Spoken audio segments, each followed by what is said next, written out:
السلام عليكم ورحمة الله تعالى وبركاته. مرحبا، معكم الطالب الحسن مهنا يونس من الصف الثالث الابتدائي مدرسة نبراس السالكين. سنتحدث اليوم عن الكسور. أولا، كسور الوحدة. الكسر مكون من بسط ومقام وخط الكسر.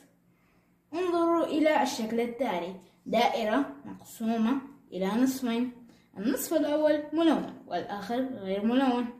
كيف نكتب هذا الكسر؟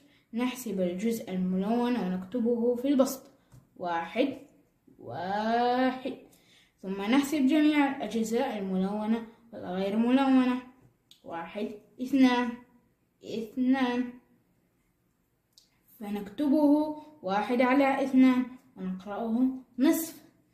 نأخذ مثالا آخر: نحسب الأجزاء الملونة ونكتبها في البسط، 1 1، ثم نحسب جميع الأجزاء الملونة والغير ملونة ونكتبها في المقام، 1 2 3 4، فيصبح 1/4 ونقرأه ربع.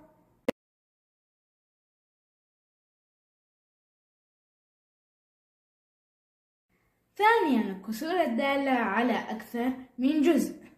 انظروا إلى الشكل التالي: كيف نكتب هذا الكسر؟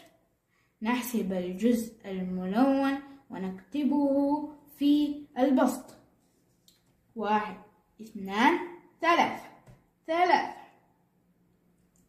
ثم نحسب الأجزاء الملونة والغير ملونة ونكتبها في المقام، 1 2 3 4.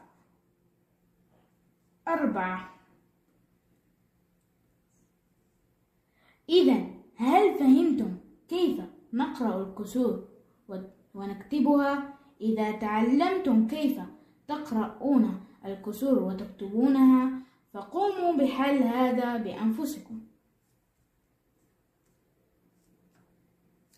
إلى اللقاء.